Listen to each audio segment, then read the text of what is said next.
fazer caixa. Então esse é o certificado de depósito interbancário, é um rendimento aí que vai se dar do vencimento, né? Enquanto que a pré-fixada é no momento da aplicação do dinheiro, né? Na pós-fixada ela vai se dar lá no dia do vencimento, né? Muito importante também o prazo, né? O prazo de vencimento, né? Tem um período aí, o período investido, claro que vai variar de acordo com o emissor aí, tem prazos aí de 30 dias, tem prazo de 5 anos, tem prazo até mais de 5 anos, né? A questão da liquidez, qual vai ser o dia da liquidez, qual vai ser o dia do resgate, né? O resgate desse dinheiro, deixa eu ver outra condição importante, a liquidez ainda tem vários tipos de liquidez, tem a liquidez diária, né? Aquela que permite um resgate a qualquer momento, eu posso, todo dia ele rende e eu posso tirar de lá a hora que eu quiser, né? A liquidez no vencimento, aquele que só permite a retirada e só vai render no dia, lá na data do término do investimento, né? Temos ainda o período de carência, né? Aquele que tem um período de carência, que é um período mínimo aí que o dinheiro vai ficar aplicado antes, né? Não se pode resgatar, né? Porque ele tem um período mínimo para ficar resgatado, aplicado, e só se pode retirar o resgatado depois desse período. E tem várias outras condições que poderíamos citar aqui, investimento inicial, né? Quanto é que vai ser o valor mínimo para iniciar? Isso tem que constar no contrato, né? E também, muito importante, talvez o mais importante aí no nosso ganancioso governo, é aquele imposto lá do artigo 153, inciso 3º da Constituição Federal, que é o imposto sobre a renda e proventos de qualquer natureza, que é competência da União, né? A competência da União tem que ter ali a definição da alíquota, uma cláusula quantitativa do tributo, né? Então vejo que temos aí essa questão dessa preocupação com essas cláusulas quantitativas, a base de cálculo e também a alíquota, né? E a alíquota ela vai incidir, logicamente, sobre rendimentos e taxas, as taxas serão decrescentes, quanto maior for o tempo de investimento, menor será a taxa, né? E tem outro imposto também, que é o IOF, né? O IOF é o Imposto sobre Operações Financeiras, está lá no artigo 153 também, no inciso 5º, né? É um imposto que incide sobre os resgates, né? Em até 30 dias. Então, no mínimo tem que ficar 30 dias lá para pelo menos não pagar o IOF, né? Então, vejo que a situação aí que eu lembrei aí, que foi lembrada pelo colega, desse Banco Master, o que esse Banco Master fez na vida para acontecer isso que está acontecendo? É um banco, logicamente, que se encontrou de um momento para o outro em estado de insolvência, como prevê o artigo 1052 da Lei 13.105 de 2015, lembrando sempre que banco não sofre falência, né? Banco não sofre falência, banco apenas sofre intervenção, como prevê a Lei 6.024 de 74, Lei 6.024 de 74. O artigo 2º, inciso 1º da Lei 11.101 de 2005, diz que banco não sofre, nem no primeiro caso, no inciso 1º, que é o caso do Banco do Brasil, a Sociedade de Economia Mista, e nem no inciso 2º, que são os bancos normais, não sofrem falência, não estão sujeitos ao processo de falência, apenas ao processo de intervenção, como prevê a Lei 6.024 de 74, né? Intervenção, e essa intervenção é decretada pelo Banco Central do Brasil, né? Banco Central do Brasil. Então vejo que o banco poderá sim estar, logicamente, em estado de insolvência civil, né? Quando as dívidas forem maiores do que, ou o passivo for maior que o ativo, isso nos termos do artigo 1052 da Lei 13.105 de 2015. Essa é a chamada fase de liquidação, que vai se sobressair depois dessa declaração de insolvência, baseado no que prescreve aí o artigo 208 da Lei 6404 de 76, né? Lei 6404 de 76, que é a lei que fala sobre as sociedades anônimas, conforme prevê o artigo 1088 e também o 1089 da Lei 10.406 de 2002. Então, nessa semana que passou, a imprensa noticiou aí amplamente, né, que durante a execução da operação compliance, o que é compliance? Compliance é exatamente um sistema criado aí para orientar as empresas a não caírem na corrupção, ou seja, não facilitarem a corrupção, como prevê o artigo, aliás, o decreto, né, 11.129 de 2022, 11.129 de 2022, lá no artigo 56, é a chamada compliance, né, que é um sistema que investiga aí a emissão desses títulos de crédito, né, conforme prevê esse modelo de representação de crédito, como prevê lá no artigo 887 da Lei 10.406 de 2002, emitindo a emissão de títulos de crédito, só que nesse caso do banco, esses títulos são falsos, né? São falsos,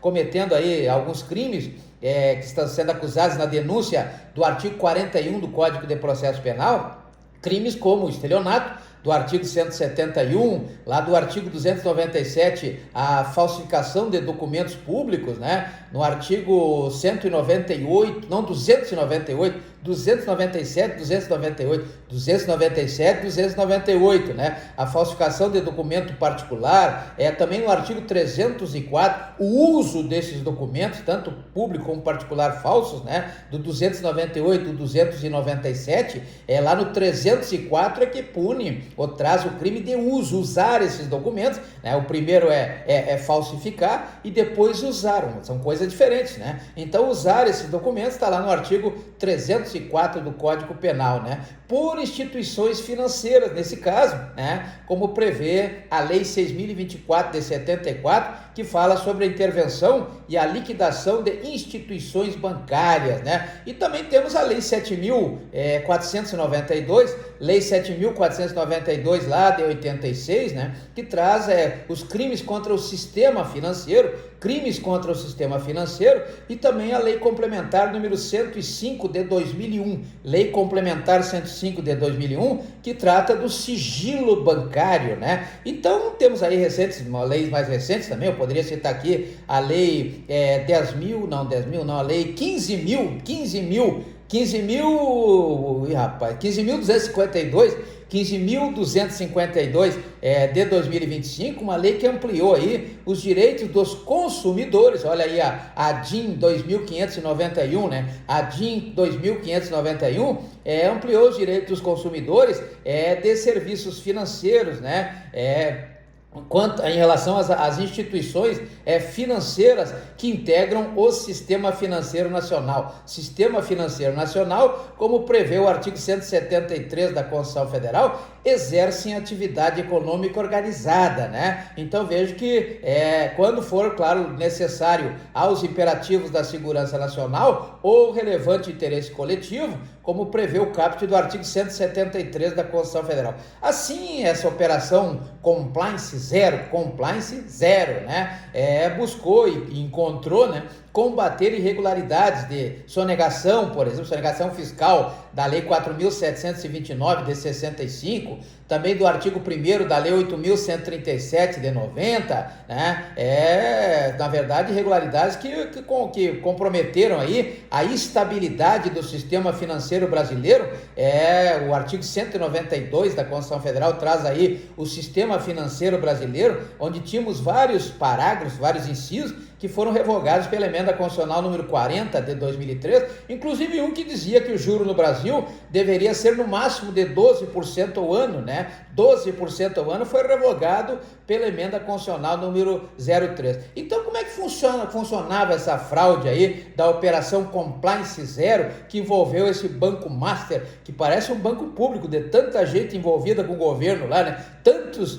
Tantas pessoas que compõem o sistema da administração pública nas 3 esferas do artigo 18 da Constituição Federal, que estão envolvidas com essa causa aí com essa fraude, ou esse fraudão, né, de quase 12 bilhões de reais, né, do Banco Master. Pois bem, na verdade o Banco Master, né, ele vendia títulos, vendia CDB, né, certificado de débito bancário, com juros super altos, super avaliados, né? Vale dizer que quando se aplica em CDB, está se aplicando, emprestando o dinheiro. Nós estamos emprestando o nosso dinheiro para o banco, né? Nesse caso era para o Banco Master. Então, quando eu aplico em CDB, eu empresto o meu dinheiro para o banco e o banco vai me devolver depois uma quantia aí de renda, né? Uma quantia que vai gerar em cima desse dinheiro, que chamar-se-á de renda. Aí tem uns casos que pagam imposto de renda, tem casos que não pagam, depende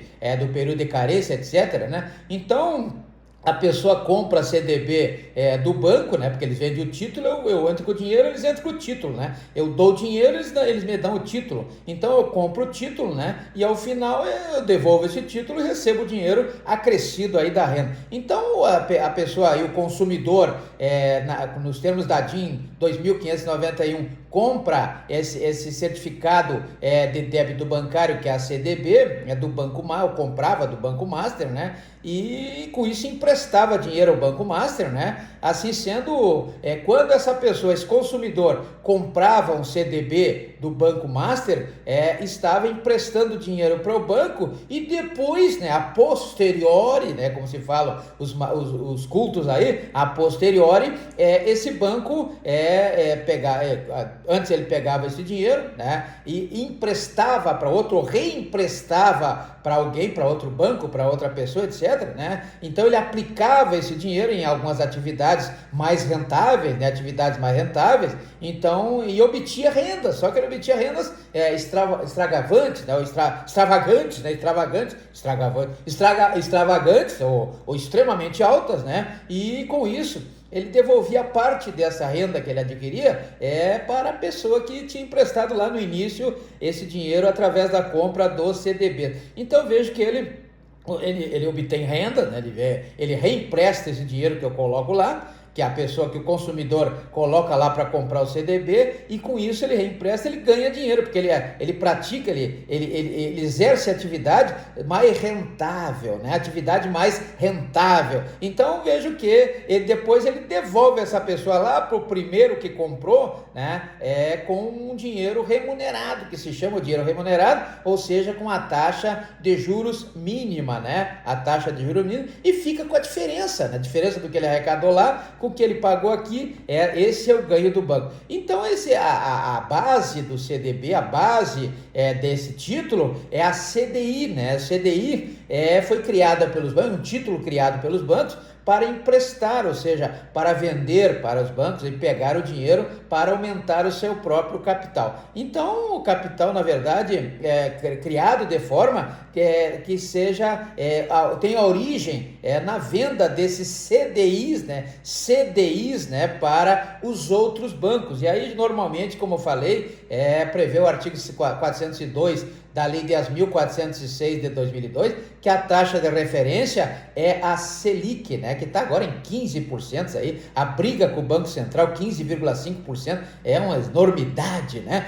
Então vejo que o parâmetro para a venda de CDBs é exatamente a CDI, né? A CDI e também serve de parâmetro a CDI para outros títulos aí, por exemplo, certificado de depósito bancário é apenas uma, né? Temos a letra de câmbio imobiliário, a LCI, temos a letra de câmbio do agronegócio, que é a LCA, temos a letra financeira, que é a LF, né? Então vejam que dá para se dizer, dá para se concluir que especificamente, tratando-se logicamente do Banco Central, ou não do Banco Master, né? O nome do banco lá é Master, Banco Central é outra coisa, estavam pagando aí, prometendo pelo menos, pagar até 150% do valor da CDI, né? Então veja que a CDI rende 100%, normalmente os bancos oferecem aí 108, 107, né? Que dá 7%, porque são 100 mais 7, então 107, 106, 108, 111, no máximo que tem no mercado é isso.